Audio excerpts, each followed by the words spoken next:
Welcome to Warangal Darshan. ఈరోజు మన స్టూడియోకు ఒక బ్యూటిఫుల్ ఆర్టిస్ట్ వచ్చింది. ఆ మేడంని మీకు పరిచయం చేస్తున్నాను. ఆ మేడం ఎవరో కాదు, మనీషా. వెల్కమ్ టు మనీషా గారు. నమస్తే సార్. మీరు చెప్పండి మీ ఫ్యామిలీ బ్యాక్గ్రౌండ్. ఫ్యామిలీ అంటే ఫాదర్, మదర్, నేను, తమ్ముడు, చెల్లె, 5గురం సార్. ప్రజెంట్ అయితే నాన్న లేరు. ఓకే. సో బ్రదర్ ఏం చదువుతున్నాడు, సిస్టర్ ఏం చదువుతుంది? అంటే ఇక ఫాదర్ చనిపోవడం వల్ల అందరి స్టడీస్ ఆగిపోయినాయి. ఇక తమ్ముడు వర్క్ చేస్తాడు, నేను short films, songs, web series, OTT films, theatre మూవీస్లలో ట్రై చేస్తున్నా సార్. ఆల్రెడీ చేసినా కూడా. మీ అంబిషన్ థియేటర్ ఫిలిమ్స్, సీరియల్స్ చేయాలని ఉంది సార్. ఇప్పుడు ఇంతకాలం నుంచి మీరు చేస్తున్నారు? ఒక 2020 నుంచి చేస్తున్నా సార్. 2020 నుంచి ఇప్పటి వరకు ఎన్ని షార్ట్ ఫిలిమ్స్లో చేశారు? దాదాపుగా ఇప్పటి వరకు ఒక 300 షార్ట్ ఫిలిమ్స్ సార్. ఒక 15 ఫోక్ సాంగ్స్. ఇంకా ఫోక్ సాంగ్స్కి వస్తే అంటే చాలా చేసిన, కానీ బాగా మనకంటూ ఒక ఐడెంటిటీ ఉండాలి, ఒక మంచి సాంగ్ రీచ్ అవ్వాలి అని అంటే నాకు అవకాశం ఇచ్చింది అయితే మున్నా సార్. తను మాత్రమే ఇచ్చిండు. అంటే ఎందుకంటే ఒక సాంగ్ చేయాలన్నా, ఒక షార్ట్ ఫిలిం చేయాలన్నా ఫస్ట్ వ్యూస్ వస్తాయా, యాక్ట్రెస్ ఎలా ఉంటుంది అని చూసుకుంటారు కదా సార్. అంటే అవి ఏవి చూడకుండా కొత్త వాళ్ళకి అవకాశం ఇవ్వాలనే వాళ్ళు కొంతమంది ఉంటారు కదా సార్. దాంట్లో మున్నా సార్ ఒకరు. అట్లా అదే మున్నా సార్తో చేసిన చూశాను, చాలా బాగా చేశారు. మీ యాక్షన్ బాగుంది. Okay sir, thank you. Dialogue delivery కూడా బాగుంది. చాలా ఫస్ట్ నేను షార్ట్ ఫిలిం అనేది ఫస్ట్ ఒకసారికి కాల్ చేసిన, నాగుల కుమార్ సార్ అని. సార్ నాకు ఇలా చెయ్యాలని ఉంది అంటే, సరే అమ్మ అవకాశం వచ్చినప్పుడు ఇస్తా అని ఏజ్ ఛానల్ అని ఉంటారు. ఆ అంకుల్ ఆంటీ వాళ్ళు ఎలా అంటే ఒక ఛానల్ తరపున కాకుండా నాకు పర్సనల్గా కూడా చాలా ఒక కూతుర్లా నన్ను రిసీవ్ చేసుకుంటారు వాళ్ళు. 2020 నుంచి ఇప్పటి వరకు వాళ్ళతో జర్నీ సాగుతుంది నాకు. అంత మంచి వాళ్ళు అన్నట్టు వాళ్ళు. చేయటానికి మీ ప్రేరణ ఎవరంటారు? అంటే చిన్నప్పటి నుంచి యాక్టింగ్ అంటే బాగా ఇంట్రెస్ట్. స్కిట్స్ చేయడం, స్టేజ్ మీద సాంగ్స్ డాన్స్ చేయడం బాగా ఇంట్రెస్ట్. అట్లా స్టడీ చేయాలి, జాబ్ చేయాలనే ఇంట్రెస్ట్తోనే నేను ఉన్నా. కానీ అనుకోకుండా కొన్ని పరిస్థితుల వల్ల, లేకపోతే ఇక అనుకోకుండా చేయాల్సి వచ్చింది సార్. ఎంట్రీ అనేది అనుకోకుండానే వచ్చేసిన నేను. కానీ అప్పటి నుంచి ఇప్పటి వరకు మళ్ళీ బ్యాక్ అనేది లేదు. ఎడ్యుకేషన్ ఎక్కడి వరకు చేశారు మీరు? నేను ఇంటర్ తర్వాత నర్సింగ్ కోర్స్ చేసిన సార్.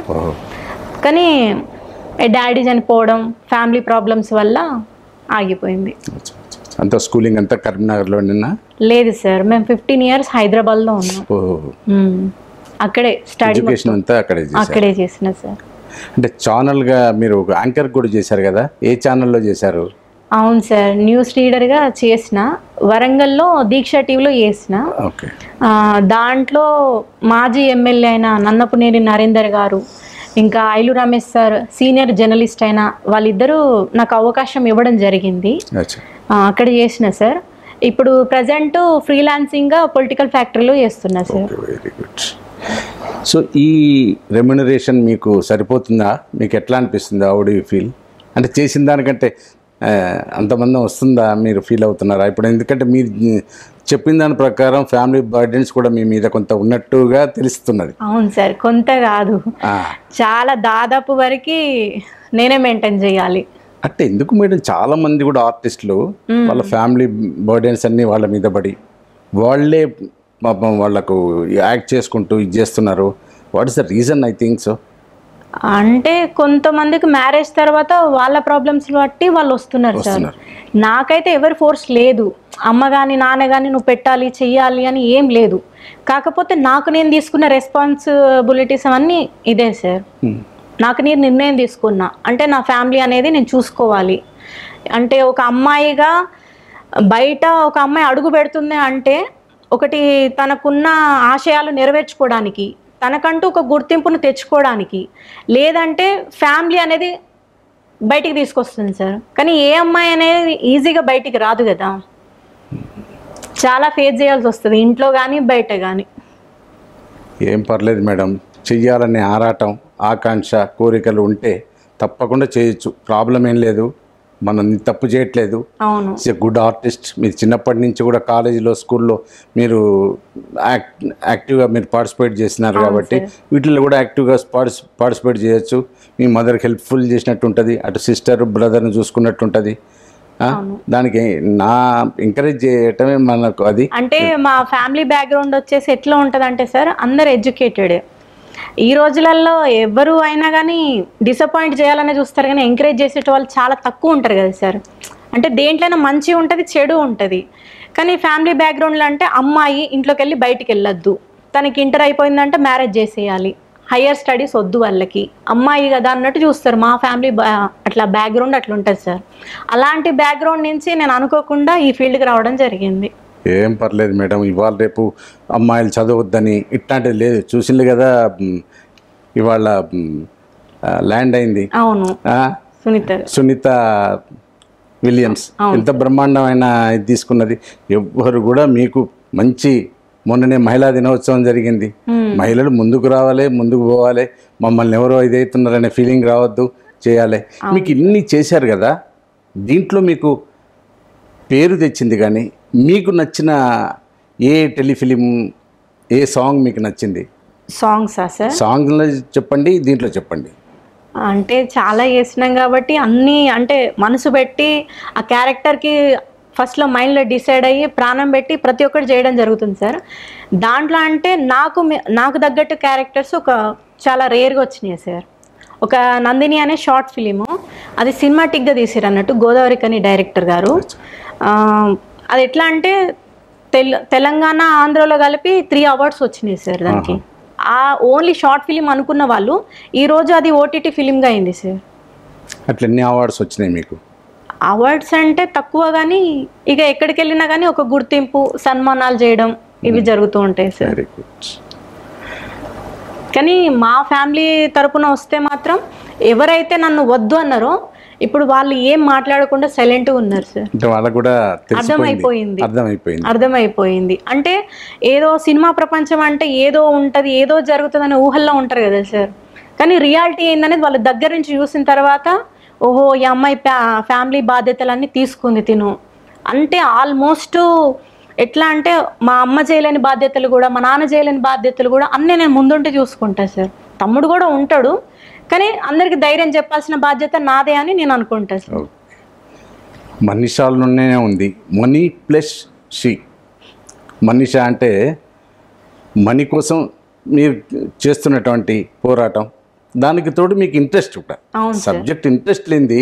ఇప్పుడు మీరు నర్సింగ్ కోర్స్ చేసిండ్రు, నర్సింగ్లో సెటిల్ కాకపోతే ఇంత రాగన్నా, అది కూడా మంచి సబ్జెక్ట్, ఏది మంచి కోర్సు. నర్సింగ్ కూడా చాలా మంచి అది, ఎందుకంటే సర్వీస్ ఓరియంటెడ్ కదా. అయితే నేను కూడా అందరిలానే డిగ్రీ చదవాలి, పీజీ చదవాలి అన్నట్టుండే. కానీ మనకనేది ఎవరు ఏమనుకున్నా, చుట్టూ ఏమనుకున్నా పట్టించుకోవద్దు, కానీ ఫ్యామిలీ సపోర్ట్ ఉండాలి కదా సార్. నేనేమనుకున్నానంటే మంచిగా చదివి తొందరగా జాబ్ తెచ్చుకుంటే వీళ్ళు ఏంది ఆడపిల్లకి పెళ్లి చేయాలి, తొందరగా పంపించేయాలని నిర్ణయం మార్చుకుంటారని అనుకున్నా. కానీ అనుకోకుండా దేవుడు నాకు ఇట్లా రాసి పెట్టుందో ఏమో. ఏం పర్వాలేదు మేడం, మీరేం ఫీల్ కావాల్సిన పని లేదు. బ్రహ్మాండంగా చేస్తున్నారు, ఒక బాధ్యత తీసుకున్నారు, అటు యాక్ట్ చేస్తున్నారు. మీకు ఈ ఇంత బర్డెన్ తీసుకున్నందుకు ఈ రెమ్యునరేషన్స్ మీకు సరిపోతున్నాయా? రెమ్యునరేషన్ అంటే చాలా తక్కువే సార్. కానీ ఈ ఫీల్డ్లోకి వచ్చినాక నా కుటుంబానికి కానీ నాకు కానీ ఇంకా మీకు ఎలాంటి రోల్స్ చేయాలనేది ఉంది నాకా సార్? అంటే కొన్ని రోల్స్ అనేవి ఉన్నాయి సార్. కానీ కొన్ని చోట్ల షూటింగ్కి వెళ్ళినప్పుడు కొంతమంది డైరెక్టర్స్ కానీ ప్రొడ్యూసర్స్ కానీ నువ్వు ఇది చేయలేవమ్మా, నువ్వు ఇది అన్నప్పుడు నాకు అనిపిస్తుంది, నాకు అవకాశం ఇచ్చి చూడండి సార్, నేను ఎందుకు చేయలేను, చేసి చూపిస్తా అనిపిస్తుంది. అంటే ఒక కమెడియన్గా కానీ, లేకపోతే ఒక ఎమోషనల్ వైఫ్గా కానీ, ఇంకా నా వయసుకు తగ్గ క్యారెక్టర్లు, అంటే కాలేజ్కి వెళ్ళే అమ్మాయి, ఇట్లా ఒక టీచర్ క్యారెక్టరు, అట్లాంటివి నేను కూడా చేయగలుగుతాను సార్. నాకు చేయాలని ఇంట్రెస్ట్ కూడా. అంటే అట్లాంటి ఛాలెంజింగ్ రోల్స్ ఏమైనా చేశారు ఇదివరకు? చేసిన సార్. అంటే నేను ఎప్పుడైనా షార్ట్ ఫిలిమ్స్కి వస్తే మెయిన్ లీడ్గానే చేస్తా. కొన్ని క్యారెక్టర్స్ ఎట్లా ఉంటాయంటే స్పెషల్గా డిజైన్ చేస్తారు. వాటికి కొంతమంది ఇష్టం ఉంటే ఒప్పుకుంటారు, లేకపోతే లేదు సార్ మేము మెయిన్ లీడే చేస్తాము అట్లా అని చెప్తారు. కానీ అలాంటి ఛాలెంజింగ్ క్యారెక్టర్స్ కూడా నేను చేసిన సార్. అది సవాల్ వెబ్ సిరీస్లో, ఇంకా మొన్న రీసెంట్గా పసుపు తాడు అని దాంట్లో చెల్లెల క్యారెక్టర్గా, ఇంకా ముందు ముందు కూడా చేస్తా సార్. అన్ని క్యారెక్టర్స్ చేయాలని ఇంట్రెస్ట్ ఉంది నాకు. సవాల్లో ఏం రోల్ చేశారు?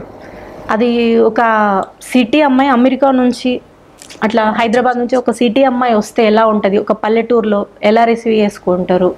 దాంట్లో ఒక డైలాగ్ చెప్పండి ఏదన్నా. సవాల్లో అంటే అమెరికా నుంచి వచ్చారు, పల్లెటూరుకి వచ్చారు, పల్లెటూరులో అంటే ఇప్పుడు పల్లెటూరు వాళ్ళు అంటే అక్కడ సీన్ ఏంటంటే హీరో ఉంటారు, హీరోయిన్ కూడా అమ్మాయి వేరే అమ్మాయి. తను హీరోతోనే నేను ఉండడం చూసి తను జెలసీగా ఫీల్ అవుతుంది. నేనేం చేస్తానంటే ఇట్లా విలేజ్కి వచ్చి లిఫ్ట్ అడుగుతా. అక్కడ లిఫ్ట్ అంటే ఎవరు ఇయ్యరు కదా విలేజ్లో. అడిగేస్తాక తను సైకిల్ తీసుకొని వస్తాడు, లిఫ్ట్ ఇస్తావా అంట. సరే అని ఎక్కేస్తాము. తర్వాత నాకు ఊరు చూపించు అంటే తను చూపిస్తాడు. ఈ విలేజ్లో ఏంటి కళ్ళు ఉంటుంది కదా సార్, అదే మనకి సిటీ వాళ్ళకి చాలామందికి తెలియదు కదా. ఇది ఏంటి అంటే కళ్ళు అంటే సరే తాగేసే అంటే తాగేస్తాను సార్. అంటే తాగిన తర్వాత డైలాగ్ ఉంటుంది, తను చూస్తుంది అమ్మాయి, లాస్ట్కి వస్తుంది, వచ్చేసి అతను నా మీద సీరియస్ అవుతుంది అన్నట్టు. ఏంది ఇట్లా మా బావతో క్లోజ్గా ఉన్నావు అంటే నేను చెప్తా, నువ్వు అపార్థం చేసుకున్నావు, అట్లా కాదు, మీ బావని సిటీ నుంచి వచ్చే అమ్మాయిలు ఎలా ఉంటారు నాకు ఊరు తెలియకపోతే తను చూపించిండని తనకి ఎక్స్ప్లెయిన్ చేస్తుంది సార్. అది అదేమన్నా డైలాగ్ డెలివరీ అంటే దాంట్లో ఏం పెద్దగా లేదు, కానీ వేరే మీకు నచ్చిన వెబ్ సిరీస్ కానీ టెలిఫిలిమ్స్ కానీ దీంట్లోనే ఒక డైలాగ్ చెప్పమంటారా సార్? ఇప్పుడు ఒక అబ్బాయి నందిని అని చెప్పాను కదా సార్, దాంట్లో ఒక అబ్బాయి లవ్ చేస్తాను వెంటబడుతూ ఉంటాడు. నేనేమో దాంట్లో సిన్సియర్గా చదువుకునే అమ్మాయిని. తను వచ్చేసి లవ్ ప్రపోజ్ చేస్తాడు. ఆయన పేరు వెంకట్. చూడు వెంకటి, నువ్వు లవ్వు గివ్వు అని నా వెంట తిరగకు, నువ్వు వెళ్ళి బాధ్యతగా జాబ్ చూసుకో, అప్పుడే నేను అది సంథింగ్ ఉంటుంది సార్ డైలాగ్. అది అంటే కోపంగా తన ప్రపోజ్ని రిజెక్ట్ చేసినట్టు కాదు, యాక్సెప్ట్ చేసినట్టు కాదు, తనకంటూ ఒక బాధ్యత తెలవాలని చెప్తారు సార్. వేరే ఫిలిమ్స్లో దేంట్లో చేసిందైనా ఒక మంచి డైలాగ్, ఎమోషనల్ డైలాగ్ అయినా పర్వాలేదు, ఫన్నీ ఒకటైనా పర్వాలేదు. అయితే ఎమోషనల్ డైలాగ్ అంటే హస్బెండ్ ఉంటారు కదా సార్ విలేజ్ టైప్లో, తను రోజు తాగొస్తాడు అన్నట్టు. ఇక వైఫ్ రియాక్షన్ ఎట్లా ఉంటుంది, ఏందయ్యా నువ్వు రోజు తాగొచ్చుడేనా, ఇట్లా వేయడం ఏం బాగాలేదయ్యా, నువ్వు మనకి తినడానికి సరిగా తిండే లేదు, నువ్వు ఇట్లా తాగొస్తే ఎట్లా చెప్పు అంటే. ఇప్పుడు అంత ఎమోషనల్ అవుతున్నారు అంటే ఎమోషనల్ కావటానికి కూడా కారణం ఏంటంటే మీరు ఆ పాత్రలో లీనమైపోతున్నారు. అవును సార్, విన్నారా? ఆటోమేటిక్గా ఒక్కొక్కసారి గ్లిజరిన్ అంటే గ్లిజరిన్ అనేది లేకుండానే ఏడుపు వచ్చేస్తుంటుంది సెంటిమెంట్ ఇట్లా చేస్తూ ఉంటే. మీరు ఒక టెలిఫిలిం చూసిన నందాతో చేసింది, ఏది మీకు వచ్చిన పెయిన్ తీసి అని చేతిలో పెడతారు, దాంట్లో ఏదైనా ఒక డైలాగ్ వినిపించండి సార్. డైలాగ్ అయితే ఆ సార్ ఉంటారు కదా, వాళ్ళ మదర్ వస్తా అని చెప్తారు ఫోన్ చేసి. అప్పుడు నేను ఏం చెప్తానంటే, అయ్యో మీ అమ్మ వస్తుందా, నాకు అస్సలు చేతనైతలేదు, నడుమును వస్తుంది నాకు, నేను ఏ పని చేయలేను, ఇప్పుడు వద్దు, మీ అమ్మని రేపు మాపో రమ్మను అని చెప్తారు. అదే మా మదర్ వస్తే తను వచ్చేసరికి, అయ్యో అమ్మ వచ్చినవానే, ఏమైనా తింటావా, దావుతావానే, రా లోపలికి పోదాం, అల్లుడిని పలకరిస్తావా, ఏ అవసరం లేదే అమ్మ, నువ్వు నడు లోపలికి, ఆయన గంతేగాడు ఉంటాడు కానీ. Very good. అంటే బాగానే ఆ రోడ్కు తగ్గట్టు మీరు బాగా చేశారు, ఎక్సలెంట్ ఉంది. నేను ఒక సీన్ చెప్తాను, దాంట్లో మీరు యాక్ట్ చేయండి, ఎట్లా చేస్తారు చూడండి. మీరు కాలేజీలో చదువుతున్న అమ్మాయి, మీరు వెళ్ళిపోతున్నారు, మీ వెంట ఇద్దరు అబ్బాయిలు మిమ్మల్ని చేస్తున్నారు, మీరు ఎట్లా రియాక్ట్ అవుతారు? అంటే నన్ను టీజ్ చేస్తున్నారు, మీరు టీచ్ చేస్తుంటే మీరు ఎట్లా రియాక్ట్ అవుతారు? ఈ కాలం నాటి అమ్మాయిలు వినరా, దాంట్లో రెండు ఉంటాయి, ఒకప్పటి అమ్మాయిలకు ఇప్పటి అమ్మాయిలకు చాలా తేడా. ఇప్పటి అమ్మాయిలు ఎలా చేస్తారు, ఒకప్పుడు అంటే భయపడేటోళ్ళు, మొహమాట పడేటోళ్ళు. ఇప్పుడు అట్లా ఎవరు లేరు కదా సార్. అంటే ఇప్పుడు కాలేజ్ నుంచి వస్తుంటే ఓకే కొంచెం వాకబుల్లో ఇట్లా వెళ్ళిన తర్వాత సడన్గా కోపంగా చూసి, ఏ మిస్టర్ ఏం కావాలి, నా వెనకాల ఎందుకు ఫాలో అవుతున్నావు, ఏంది పిచ్చి పిచ్చిగా ఉందా, ఇక్కడ నుంచి వెళ్ళు మర్యాదగా. గుడ్. ఆ ఫేస్ ఫీలింగ్స్ అవి బాగున్నాయి. Okay sir. చాలా అది ఉంది మీలో, మంచి ఆర్టిస్టిక్ క్యారెక్టర్స్ బాగున్నాయి. దానికి తోడు మీరు ప్రొఫెషన్గా ఎన్నుకున్నారు. ఇప్పుడైతే మీరు మళ్ళీ నర్సింగ్ అటు ఇటు పోయటానికి లేదు కదా, ఓన్లీ స్పెషల్ దీని మీదనే డిపెండ్ అవుతున్నారు కదా. ఇది ఒకటి ఫ్రీలాన్సింగ్ ఫ్రీలాన్స్ జాబ్ చేస్తున్నారు. ఇంకా ముందు ముందు మంచి అవకాశాలు రావాలని చూస్తున్నా సార్. ఎందుకంటే నాకు ఈ ఫీల్డ్ అవకాశాలే కాదు సార్, అన్నం కూడా పెట్టింది నాకు నా ఫ్యామిలీకి. అందుకే నేను కొంచెం ఎమోషనల్ అయిపోతున్నా. అన్నం పెట్టింది, అవకాశాలు కూడా ఇచ్చారు. చాలామంది డైరెక్టర్స్ కానీ ప్రొడ్యూసర్స్ కానీ నాకు అవకాశాలు ఇచ్చిన వాళ్ళకందరికీ థ్యాంక్ యూ సో మచ్. ఇంకా ఏంటంటే నాకు నా ఫ్యామిలీని దగ్గర నుంచి చూసిన వాళ్ళు, అంటే వాళ్ళకి మాకు ఏ రిలేషన్ లేదు, అంటే చుట్టాలు అయిన వాళ్ళే ఈ రోజులలో మనీ లేదంటే దూరం పెట్టేస్తున్నారు కదా సార్. అట్లాంటిది మేము అడగకున్నా, అంటే నాకు ఒకరిని చేయి చాచి నాకు అవసరం ఉంది అని అడగాలంటే నాకు మనసు ఒప్పదు సార్. అయినా కానీ నా అవసరాలు తీర్చుకొని మా అమ్మతో మాట్లాడి మాకు కావాల్సినంత అమౌంట్ ఇస్తే మేము తీసుకోమని వేరే రూపంలో సహాయం చేసిన వాళ్ళు కూడా ఉన్నారు సార్. వాళ్ళకి కూడా థ్యాంక్స్ సార్. ఏదేమైనా కష్టపడుతున్నావమ్మా.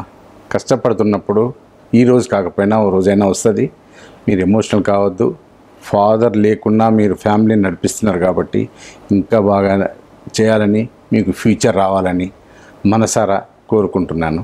Thank you very much. Thank you sir. లాస్ట్గా ఏంటంటే అమ్మ ఏమనుకోకు, నువ్వు లేకపోతే నేను అంటే ఇంతవరకు నేను రాలేకపోతున్నానేమో. థ్యాంక్స్ అమ్మ. మీ అమ్మ కోఆపరేషన్ బాగుంది. అయితే సీన్ వచ్చి ఇద్దరు ఆరాన్లు కొట్లాట సార్. అంటే ఒకరంటే ఒకరికి పడదు. హస్బెండ్లు కూడా ఉంటారు పక్కన, కానీ ఏం మాట్లాడలేని సిచ్యువేషన్స్. ఈ ఆరాలు అంటే ఎట్లుంటుంది, చిన్నదానికి ఇప్పుడు మార్నింగ్ లేచిరు అనుకోండి, వాకిలు ఊడుస్తూ ఉంటారు. వాకిలు ఊడుస్తుంటే చెత్త ఎక్కడి నుంచో వస్తుంది కదా సార్. కానీ రాకున్నా కానీ ఏందే నా వాకిట్లు ఎందుకు పోసినవే చెత్త, ఏమన్నా అరుగుతలేదా నీకు, నేనే దొరికినా, నా వాకిలే దొరికిందా పోయడానికి నీకు చెత్త, ఏమో పొద్దు నుంచి చూస్తున్నా బాగా నాకు అన్ని కామెంట్స్ పెడుతున్నావు, ఇష్టం వచ్చినట్టు తిడుతున్నావు, ఏమేమో చేస్తున్నావేందే. రీసెంట్గా చేసిన షార్ట్ ఫిలిం యారాన్ల కొట్లాట. ఈ రాజు సార్ వచ్చేసి అల్లం వెల్లిపాయ తీసుకొస్తాడు. అల్లం వెల్లిపాయ తీసుకొస్తే మేమిద్దరం కాంపిటీషన్ కదా, తీసుకొస్తే అది బాగాలేదు ఇది బాగాలేదు కావాలనే మంచిగా ఉన్నా కానీ ఇద్దరం కాంపిటీషన్తో ఎత్తేస్తాం నేను మా యారాలు.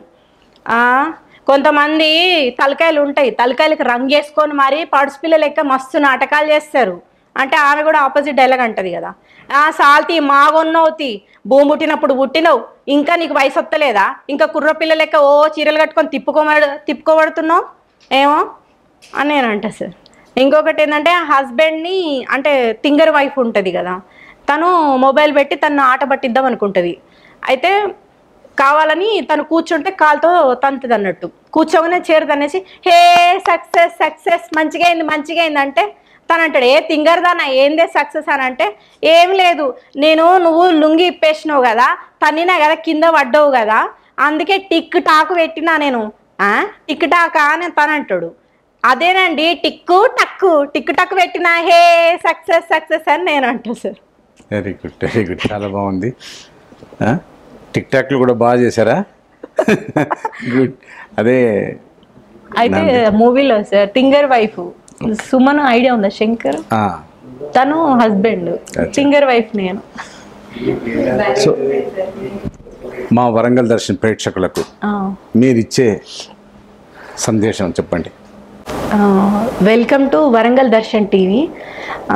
రమేష్ సార్ నాకు ఈ అవకాశం ఇచ్చినందుకు థ్యాంక్ యూ సో మచ్.